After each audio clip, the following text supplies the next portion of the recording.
Assalamualaikum warahmatullahi wabarakatuh. Perkenalkan, nama saya Anastasia Abu Bakar dari Program Studi Pendidikan Matematika Universitas Pendidikan Muhammadiyah Sorong. Di sini saya akan membahas materi yang berjudul faktor-faktor yang mempengaruhi pertumbuhan dan perkembangan peserta didik. Sebelum kita masuk pada faktor-faktor yang mempengaruhi pertumbuhan dan perkembangan peserta didik, terlebih dahulu kita harus mengerti dan mengetahui apa itu pertumbuhan dan perkembangan. Pertumbuhan dan perkembangan adalah dua istilah yang secara umum memiliki persamaan dan perbedaan. Persamaan kedua istilah ini berkaitan dengan perubahan pada diri individu, sedangkan perbedaan kedua istilah ini ada pada jenis perubahan yang terjadi. Pertumbuhan merupakan perubahan yang terjadi secara kuantitatif yang meliputi peningkatan ukuran dan struktur. Pertumbuhan berkaitan dengan masalah perubahan dalam besar, jumlah, ukuran, atau dimensi tingkat sel organ maupun individu yang bisa diukur dengan berat, ukuran panjang, umur tulang, dan keseimbangan metabolik. Pertumbuhan adalah suatu proses bertambahnya jumlah sel dalam tubuh suatu organisme yang disertai dengan pertambahan ukuran, berat, serta tinggi yang bersifat irreversible atau tidak dapat kembali pada keadaan semula. Jadi di sini itu maksudnya itu pertumbuhan itu adalah hal yang bisa kita lihat secara langsung perubahannya. Contoh seperti kayak yang awalnya kita pendek terus jadi tinggi. Itu pertumbuhan karena kita bisa lihat secara langsung dia punya perubahan. Terus yang awalnya kurus jadi gemuk. Nah, itu pertumbuhan juga karena kita bisa lihat secara langsung. Yang kita bisa lihat secara langsung itu dinamakan pertumbuhan. Sedangkan perkembangan adalah bertambah kemampuan atau skill dalam struktur dan fungsi tubuh yang lebih kompleks dalam pola teratur dan dapat diramalkan sebagai hasil proses pematangan. Perkembangan menyangkut adanya proses pematangan sel-sel tubuh, jaringan tubuh, organ-organ, dan sistem organ yang berkembang dengan menurut caranya sehingga dapat memenuhi fungsinya. Nah, contoh dari perkembangan ini itu seperti yang awalnya kita masih anak-anak, maksudnya kita pasti akan bertumbuh menjadi remaja, habis remaja, dewasa. Nah, itu termasuk dalam perkembangan. Awalnya yang kita masih berpikir secara kekanak-kanakan, dan lama-kelamaan ketika kita sudah dewasa, pasti kita akan berpikir lebih dewasa. Tidak mungkin berpikirnya secara anak-anak lagi, karena kita itu sudah berkembang. Perkembangan itu, nah perbedaannya perkembangan dan pertumbuhan itu, perkembangan itu terjadi dalam diri peserta didik, sedangkan pertumbuhan terjadinya itu di luar gitu. Kita bisa lihat secara langsung perubahannya, sedangkan perkembangan itu ada dalam diri, jadi butuh perantara untuk kita bisa mengetahui apakah seorang peserta didik itu berkembang atau tidak. Itu yang dimaksud dengan pertumbuhan dan perkembangan. Nah, sekarang masuk pada faktor-faktor yang mempengaruhi pertumbuhan peserta didik. Faktor-faktor yang mempengaruhi pertumbuhan peserta didik diantaranya sebagai berikut. 1. Pengaruh keluarga. Pengaruh keluarga meliputi faktor keturunan maupun faktor lingkungan. Jelas. Ketika seorang peserta didik tumbuh, pendidikan awal yang akan dia terima itu berasal dari keluarga. Terutama ayah dan ibu. Jadi pengaruh keluarga itu sangat berperan penting dalam pertumbuhan si peserta didik itu sendiri. Yang kedua, faktor keturunan. Nah, kalau faktor keturunan, fisik yang sama dengan salah satu anggota keluarga. Ya, ini biasanya ada mungkin yang peserta didiknya itu mirip gitu sama ayahnya, tingkah lakunya, atau mungkin bahkan hidungnya, matanya, atau tinggi badannya. Semua itu akan diturunkan ke anaknya. Nah, faktor keturunan itu biasanya mempengaruhi si peserta didik juga, karena jika keluarganya atau ayah atau ibunya itu mempunyai sifat pemalas atau rajin, biasanya itu akan turun ke anaknya. Jadi faktor keturunan juga sangat mempengaruhi pertumbuhan si peserta didik.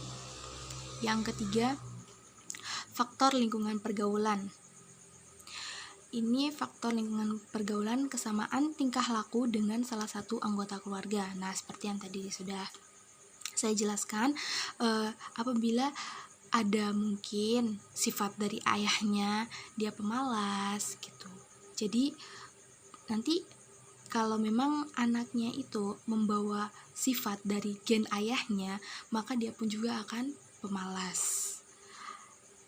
Tetapi jika mungkin sebaliknya, jika ibunya yang rajin diturunkan ke anaknya, apabila anaknya menerima gen dari ibunya, maka si anak itu juga akan menjadi rajin. Makanya faktor lingkungan pergaulan pun sama halnya penting dalam mempengaruhi pertumbuhan si peserta didik. Yang keempat, pengaruh gizi. Nah, kalau pengaruh gizi ini juga sangat berperan penting ya.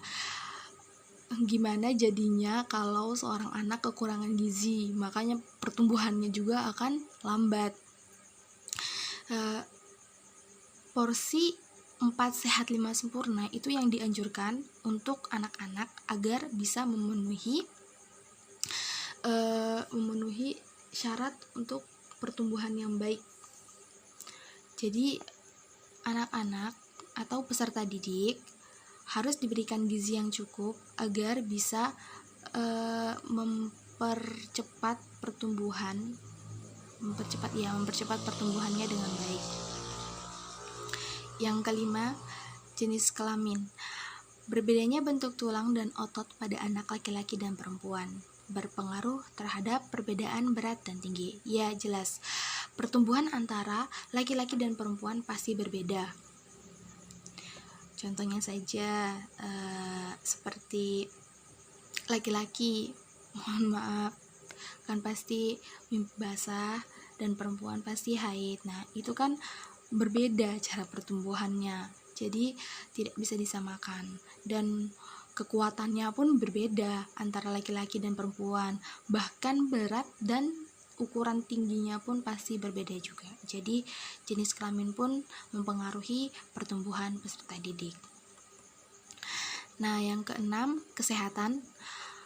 Kurangnya perawatan kesehatan akan menyebabkan anak mudah terserang penyakit. Anak yang jarang sakit biasanya akan memiliki tubuh yang lebih berat daripada anak yang sering sakit-sakitan. Jelas, ketika seorang anak sakit-sakitan, otomatis dia pertumbuhannya akan terhambat karena gizi-gizi dalam tubuhnya itu tidak mencukupi. Berbeda dengan anak-anak yang jarang sakit, pasti kekuatan imunnya itu akan lebih kuat ketimbang anak-anak yang sering sakit-sakitan. Maka itu kesehatan sangat mempengaruhi pertumbuhan si peserta didik.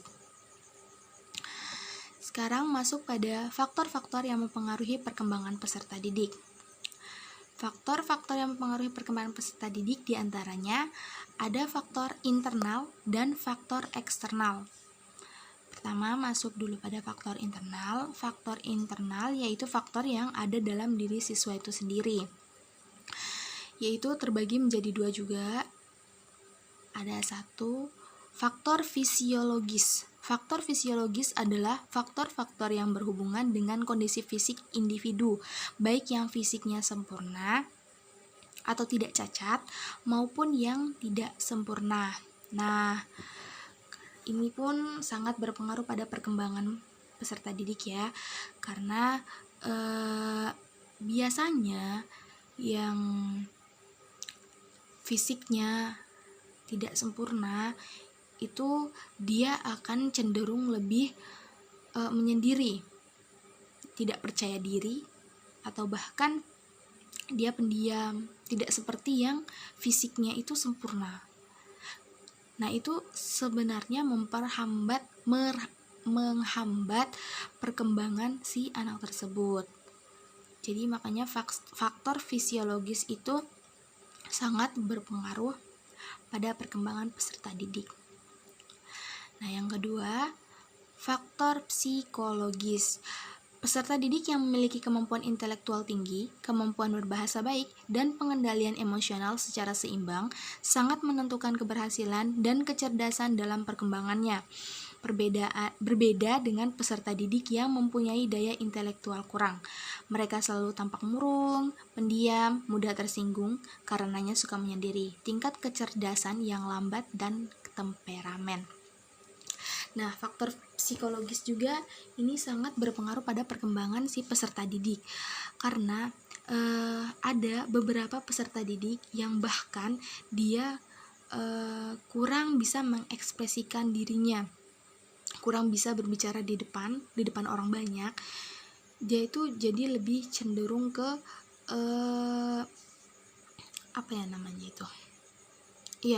dia tingkat kecerdasannya itu kurang dari peserta didik yang pandai berbicara di depan orang banyak, bisa mengendalikan emosinya, cerdas. Itu akan terlihat perbedaannya. Maka itu faktor psikologis itu sangat berpengaruh pada perkembangan peserta didik. Masuk pada faktor eksternal, yaitu faktor yang datang dari luar peserta didik. Faktor eksternal terbagi lagi menjadi A. Faktor biologis. Faktor ini wujudnya berupa pengaruh yang datang pertama kali dari pihak ibu dan ayah. Ya, jelas. Perkembangan seorang anak tidak akan lari jauh-jauh dari dorongan ayah dan ibu. Karena pendidikan awal yang kita terima itu pasti melalui ayah dan ibu. Jadi faktor biologis ini sangat mempengaruhi. Yang kedua, faktor lingkungan. Faktor ini berupa pengaruh dari lingkungan tempat tinggal peserta didik. Ya, jelas. Jika peserta didik tinggal di tempat yang lingkungannya baik-baik atau mungkin kawasan ustadz-ustadz, pasti karakter si peserta didik juga akan baik. Berbeda dengan peserta didik yang tinggal di lingkungan yang kurang baik. Ada mungkin masyarakat yang mabuk-mabuk, sering berkelahi, atau mungkin mencuri.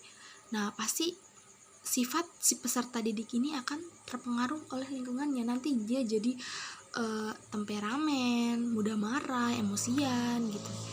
Jadi faktor lingkungan ini sangat berpengaruh pada perkembangan si peserta didik. Nah, yang ketiga, ada faktor budaya dan adat istiadat. Di Indonesia ini jika dihitung ada berpuluh bahkan beratus kelompok masyarakat yang masing-masing mempunyai kultur, budaya, adat istiadat, dan tradisi tersendiri. Dan hal ini jelas berpengaruh terhadap perkembangan anak-anak. Jelas. Faktor budaya dan adat istiadat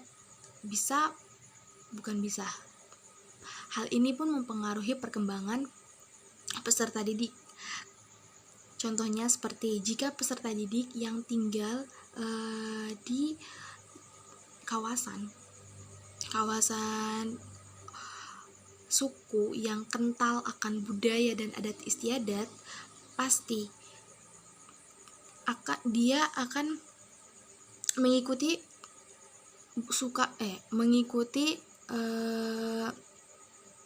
adat istiadat dari suku tersebut. Karena di mana tempat tinggal si peserta didik yang kaya akan adat istiadat, pasti dia akan mengikuti adat istiadat tersebut. Yang D, faktor edukatif atau pendidikan. Pendidikan merupakan proses sosialisasi anak yang mempunyai pengaruh terhadap perkembangan anak manusia terarah. Hakikat pendidikan sebagai proses pengoperasian ilmu yang normatif yang memberikan warna kehidupan sosial anak di dalam masyarakat dan kehidupan mereka di masa yang akan datang. Pendidikan dalam arti luas harus diartikan bahwa perkembangan anak dipengaruhi oleh kehidupan keluarga, masyarakat, dan kelembagaan. Faktor edukatif jelas. Faktor pendidikan sangat berpengaruh pada perkembangan si anak. Jika anak mendapat pendidikan yang layak, maka dia kelak bisa menjadi orang yang berhasil, berwawasan luas, pandai berbicara di depan umum, dan bisa mengendalikan emosionalnya. Berbeda dengan anak yang tidak memiliki pendidikan. Perbedaannya akan terlihat jelas dengan anak yang mempunyai pendidikan dan anak yang tidak mempunyai pendidikan. Makanya faktor edukatif ini sangat penting bagi perkembangan peserta didik. Yang terakhir, faktor religius atau keagamaan ya. Faktor ini adalah persoalan perkembangan pula, menyangkut proses terbentuknya perilaku seorang anak dengan agama sebagai faktor penting yang mempengaruhinya, karena pondasi agama merupakan salah satu faktor yang sangat berpengaruh dan berperan penting sebagai media kontrol dalam perkembangan peserta didik. Jelas. Faktor agama. Jika seorang peserta didik atau anak memiliki agama yang kuat, dia tidak akan mudah terpengaruh oleh hal-hal negatif. Jika seorang anak mempunyai pondasi atau berpegang teguh bahwa melakukan hal-hal seperti mencuri atau mungkin membunuh orang itu adalah hal yang dilarang oleh agama, maka dia tidak akan melakukannya jika pondasinya kuat, pondasi keagamaannya kuat. Tapi jika dia tidak mempunyai pondasi agama yang kuat, maka dia bisa saja terpengaruh oleh hal-hal yang negatif.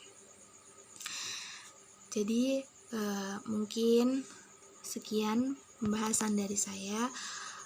Kurang dan lebihnya saya mohon maaf. Akhirul kalam, assalamualaikum warahmatullahi wabarakatuh.